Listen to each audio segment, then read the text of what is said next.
I'm here with my friend Jean-Claude from Salt Spring Island, from Wisdom of the Earth Wilderness School. And Jean-Claude sent me a message and he said, I want to interview you about how you found your vision. I was like, oh, that sounds fun. So here we are. Yeah, great.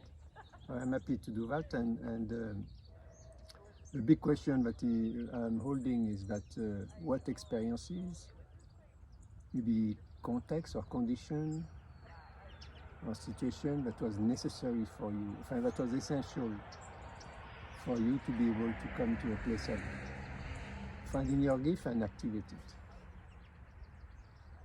Yeah, it's really interesting because I know, from all the time we've worked together, we talk a lot about like the ideal conditions, of having all the relationships with nature and the supportive connective culture and mentoring and all of these things. And if that certainly came later in my life, but I think like how did I actually get here is interesting because it seems like almost like it was almost an opposite effect, like of not being accepted into the modern reality or the school and all those things. It's like I tried to fit in and it just didn't work. So when all my obligations to as I see it, I sit in that prison of the school walls was over and I could do whatever I want, I had this feeling of like, well, now I'm going to do whatever the hell I want. And that's what I did. And if I look at myself at like, that was 18 when I was, or even, 18 when I was off doing what I wanted, which I ended up starting college, or what we call cégep in Quebec. And to me, it was just a continuation of school, except I didn't have to be there, so I left. And I went to become a ski instructor, which I was doing on the weekend, ski and snowboard instructor with my older cousin, who actually is a thread of mentoring in my youth where, a lot of things were really difficult for me as a teenager. And the thread of having my older cousin, Eric, pulling me into, and it was through sports like snowboarding and mountain biking and things like that. But it really kept, and when I look back with the understanding that we have about mentoring now, I really had that feeling of this older person that really cares about you and, just sees you for who you are, despite maybe the rest of the world not necessarily seeing that yet. So I think that was a really important element. So it does go back to the place where like mentoring is really important. And I think the other piece that happened at that point is that maybe it was more through this rebellious kind of feeling, but I actually did not follow the track that was set for me by society. I decided to do something else, which, if I look at, I see that vision, maybe our mission slightly differs, but our vision is the same, you and I. So, and I don't know that I totally knew that vision back then, I was kind of like, oh yeah, well, I'm getting people out, outside and exercising, and, that's better than them having to go to the doctor for pills or whatever. So that was kind of my idea at 20 years old, to focus all my energy into being a ski instructor and snowboard instructor. And later when that's what also brought me out west, because so I think it's like this thing where, John Young talks about curiosity, passion, vision. I just followed my passions and my curiosity. When I look back, that's the pattern I followed. Something made it that I could just say, like, at that point it was snowboarding and skiing that I was passionate. And then I was so curious about the real mountains, because I grew up doing it on little hills in Quebec, and I wanted to go to BC, and be in the real mountains. And I was curious about, my cousin actually planted a seed. So that was I don't know if he even did it consciously, but he said, if I was going out there, I would be training to be a mountain guide. And so that's like this thread stuck with me. And I got there and I got a job as a ski instructor in Whistler. And then I started looking into like avalanche safety training and like mountaineering training and, learning to be a ski guide, essentially. That's what took me out into the backcountry, and now I look at that and it quieted my mind, being out away from the crowds of the ski resort. And and I think the avalanche awareness had an element of, so I think developing awareness is probably a thread too, because I had to really pay attention. Okay, like if I'm not in the right place at the right time, I could die. So it kind of goes back, I guess, to our hunter-gatherer ancestors who had to watch out for the big predators. In this case, the big predator is a whole mountain full of snow. Starting to move and swallowing you, right? Which I didn't have to be there. I was there for fun, but because I was there, I had to be aware of that. And yes, I think that was one of the threads at that time. And then I think I just never stopped following passion and curiosity. So where there wasn't passion, then there was somewhere be curiosity. So.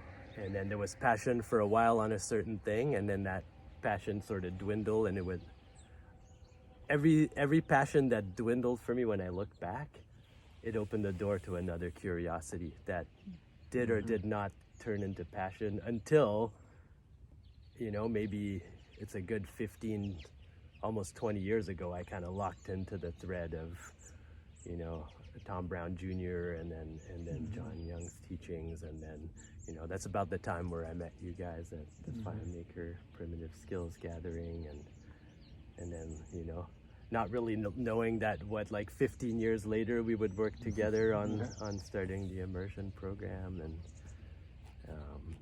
and that I would actually meet John in person and all those things. But I didn't know, but something in my body said follow those things, and I just did. And I think I'm actually really thankful that I didn't fit in, even though my school years and all that were really challenging, because it allowed me to just be like, well, that doesn't work, so I got to figure out my own path, and I followed what felt right for me, and that guided me. Yeah, so that's interesting that you started with basically the wound. Yeah. That gave the energy for you to seek the resolution of it in some way. Yeah. And so I'm wondering, what kind of wound did you recognize was most important for you, that you received, that you wanted to? Yeah, I mean, at that time it was more like, I think I was just running away from it at that time, until eventually it brought me into its nature connection that opened the door for me to actually, now in the last 10, 15 years, to actually recognize that and consciously work on resolving it. But I think, one of the big things was probably belonging, which probably is very common. It shows up in all sorts of different ways, but it was I don't belong. Where do I belong? Where do I belong? And at first it was well, not with people, because people are awful and whatever.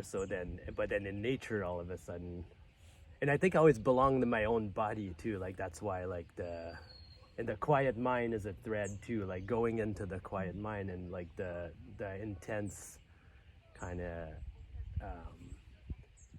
outdoor and kind of high speed or high focus, skiing, snowboarding, backcountry skiing, rock climbing, mountain biking, even skateboarding, even though it's an urban activity, it's a very high focus. There's nothing else that exists. Or I did a lot of capoeira, Brazilian martial art, where there's nothing else that you're thinking about. You're just in that intense focus. And I think it allowed me to get to the focus that is more slow, of sit spot and tracking and all that. But being in that, I wasn't in the trauma pattern, right? Yeah. And the more time reacting I spent in that, rather than. But I belonged in nature, and then there was a while in the beginning where I felt I belong in nature, but I don't really belong in people, right? And then eventually there's this kind of magic thing that happened, and I really attribute it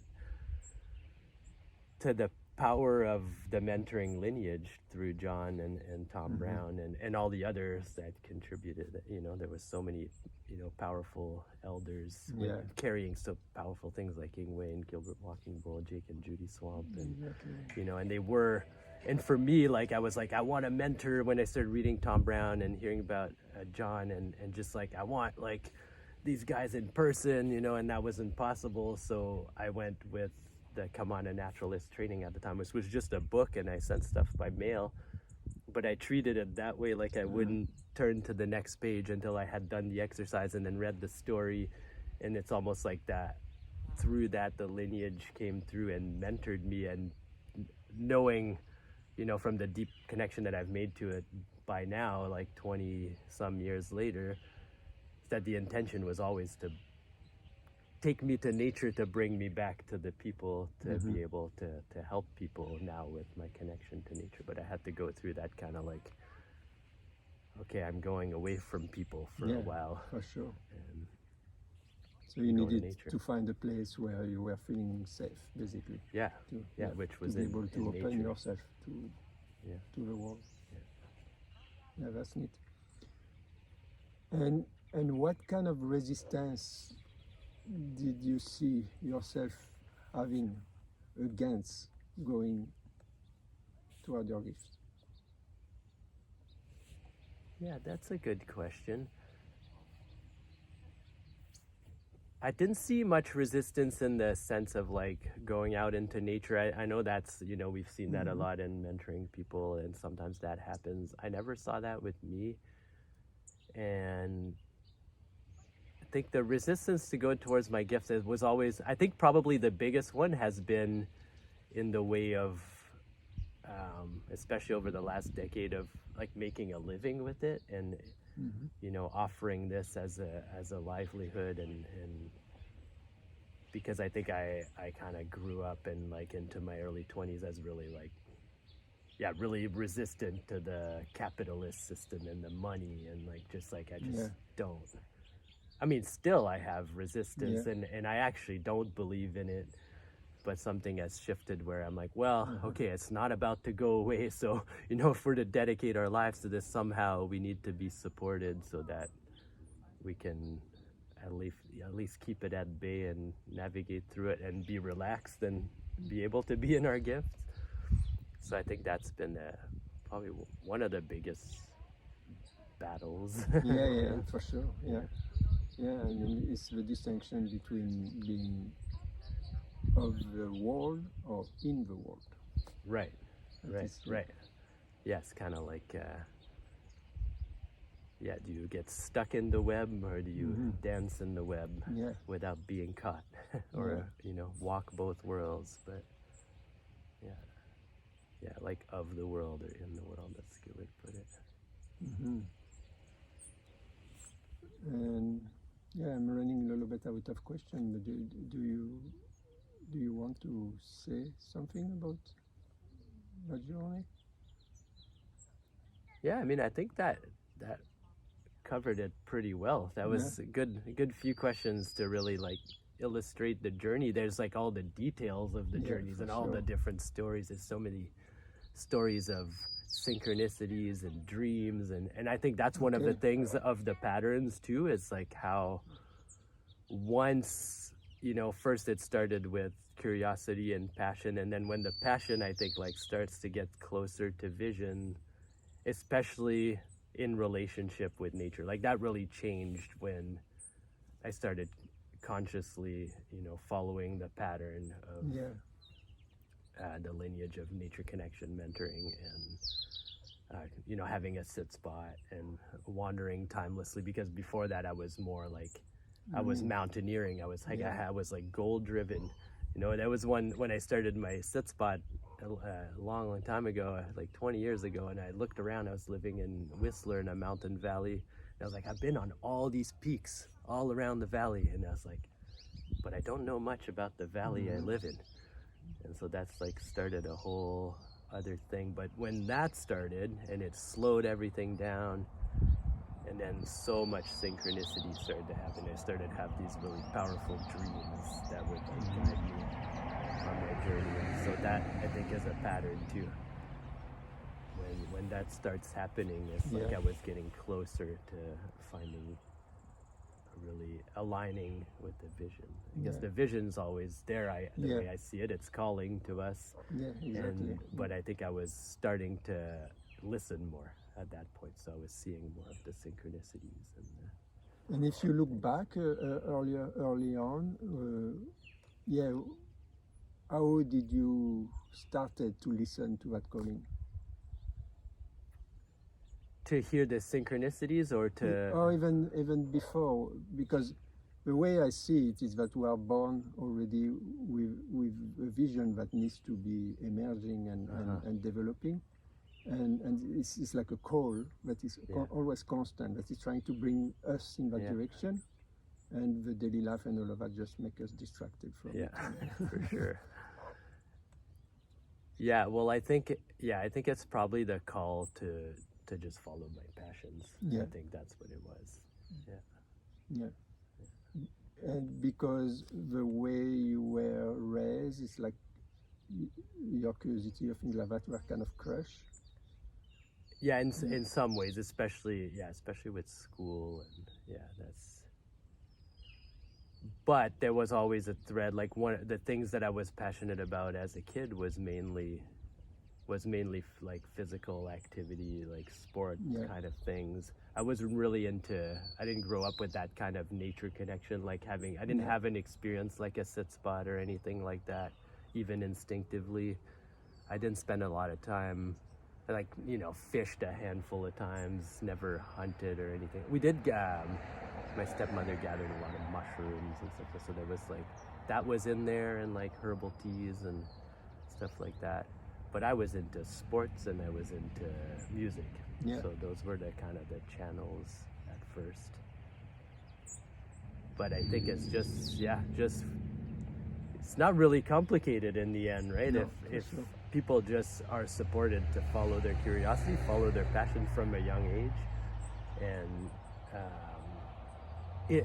in connection with, building as many relationships to many different elements and beings of the natural world, supported by caring adults, like, here we go. Like, I mean, that's what I'm trying to do for my son Nolan. But there you benefited also of a whole lineage of a culture that knows how to handle that. Yeah, so that, like, supercharged. Yes. Because, I mean, my experience, I went to my gift without it, somehow. Yeah. But because of the experience in life that have been very traumatic in some way. Right. And so life will bring us there, but with the support of a culture, it's like... Right, and I think with the support of a culture and mentoring, it can be more gentle too, because my first half was more like that. It was like rejection and like all those things, and it was like these hard. I mean, sometimes the way I illustrated for people is kind of like when you're not listening, the unseen gives you a kick in the butt, right? It's like, here's this thing, it's synchronicity, but it's kind of like harsh, because it's like, hello, listen. Whereas when you're following the trails, it's kind of, okay, you listen to that one, here's another one.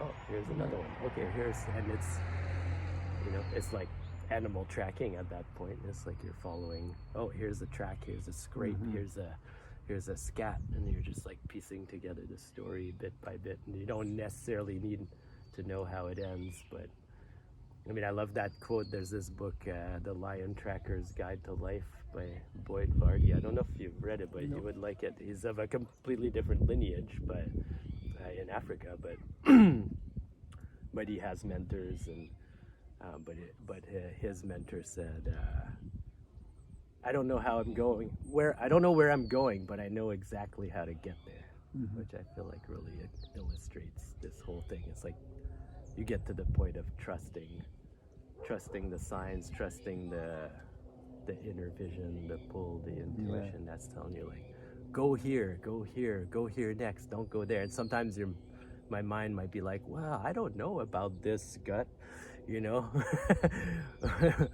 or even, you know, people say follow your heart, but sometimes my heart's like, oh, but I love this thing, I don't want to leave this thing, but the pull is like, no, you gotta go, you gotta do this now. And then my mind is like, well, I don't know, you know, will this really work out? Do you think that's a good idea? And most of the time I end up following the pull. Yeah, and so I think that's the key element too. That's what I am interested in. It's like often people choose comfort and control. Yeah. And that's in the way. That's in the way of actually going where it's uncomfortable, but it's allowing us to grow. Yeah, and I see that as being the part of the mind that like wants to control. And then there's also, I think we hear less maybe about the heart, but that can be confusing too. Totally. It can be really good guidance, but sometimes emotions can make it hard to say, like, make a decision that's might stir things up or something like that. So it's kind of like to listen to all of them. Yeah. But the body already knows. Yes. So that's what mind will catch up. You got pulled toward. Yeah. Bring it in the body. Just live in the body, and then you are presented to all the emotional things. Yeah. Is it like that? Yeah. Yeah, it can be. Yeah, and then the emotional things can make it hard to actually go for it, and so can the mind. But then later on, when you do it, your mind and your heart catches up. Mm-hmm. Been doing a lot of that lately, moving across the country a couple of times, and just, you know, and even sometimes people think you're crazy, you know, for what you're doing. For sure. And yeah, that's funny because a lot of times people ask me like, oh yeah, what is your mentoring really about? And it's like, it's about helping people do that. It's like actually listen to that vision that's speaking to you from deep inside and from far outside at the same time. Even if it doesn't make sense to the mind. Exactly. Yeah. And I see now, I'm seeing more and more that our mind doesn't have to be an enemy to that. It absolutely isn't. Mm-hmm. Like once we follow that, then our mind is like so useful at solving all the like logistical kind of pieces afterwards. Like, how am I gonna do it? You know, like, okay, this is how I can do it. Or it's almost, as comes to me right now in this moment, it's like the vision, the pull is like very ancient, and it knows like where we're going, but the mind is more in tune with what's going on in the world right now. Well, how do I actually do this in the world that I live in right now? That's sometimes a good problem for the mind, but sometimes not. Sometimes the minds will go in circles about it too. So, but it's still a good tool if it's if we're not stuck inside that box. I guess. Yeah, there was a question that arose that I just skipped now, but you have to do with.